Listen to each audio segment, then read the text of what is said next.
Belediyesi tarafından hayata geçirilen Asfalt Plenti tesisinin açılış törenine hepiniz hoş geldiniz, şerefler verdiniz. Yolumuz çok güzel olmuş. Allah razı olsun yapmaları.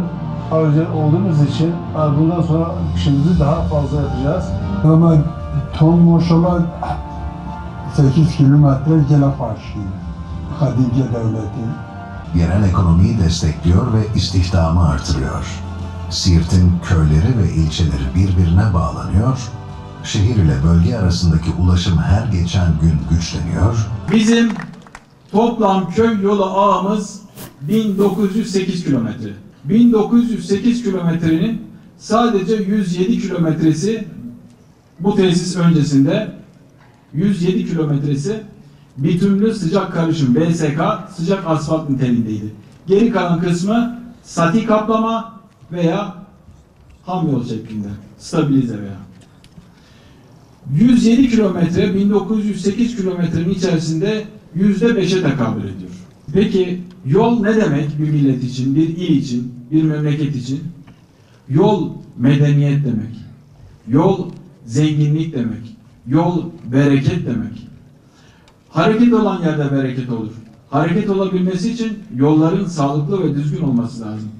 Tıpkı bir vücudun damarları gibidir bir ildeki, bir memleketteki yol ağı.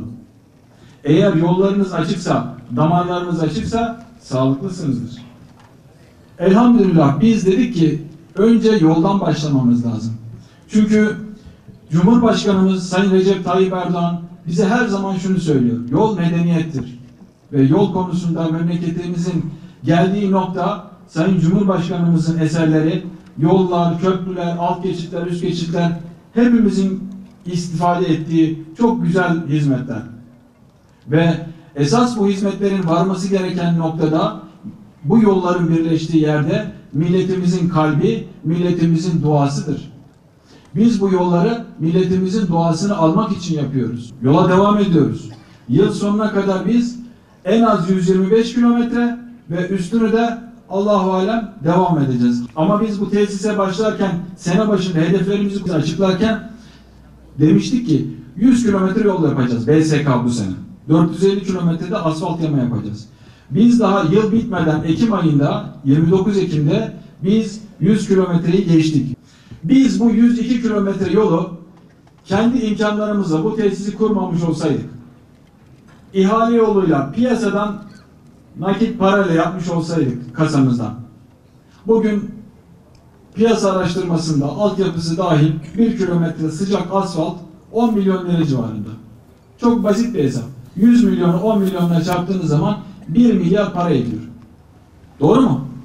1 milyar parayı biz özel idare kasamızdan keş çıkarabilir miydik? Nakit. Yok. Ama şu anda hesaplarımıza göre biz bu 100 kilometreyi 200 milyona mal ettik. Böyle verimli, böyle güzel bir tesisi kazandırmak için iyi bir iş yapmamış mıyız? Terörsüz Türkiye diyoruz. Huzur ortamı, birlik ve beraberlik diyoruz.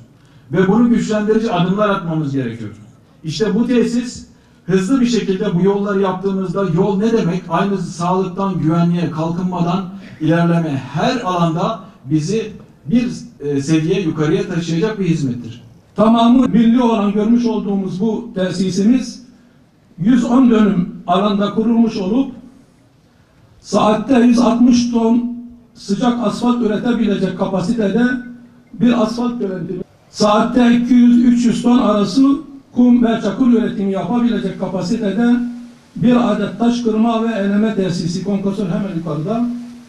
Onun hemen bitişiğinde saatte 500 ton temel malzeme üretebilecek kapasitede bir adet mekanik stabilizasyon tesisi, 1800 ton kapasiteli 2 adet su deposu, 80 tonluk bir adet yük takma kantarı, 2 adet trafo, duvarlar ve kaideler ile birlikte bir adet idari binadan oluşmaktadır. Tesisimizin toplam maliyeti 212 milyon 342 bin TL'dir. İş makinelerimizin maliyeti 347 milyon 030 bin TL'dir.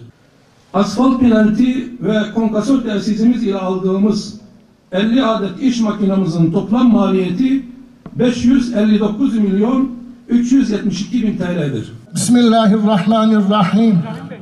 Elhamdülillahi Rabbil alemin.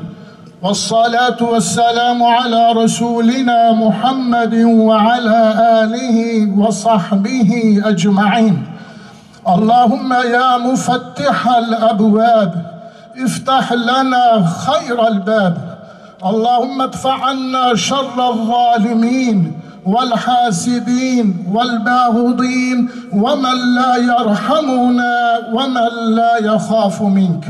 Ya ilahel alemin, Habibi Kibriya Hazreti Muhammed Mustafa sallallahu aleyhi ve sellem hürmetine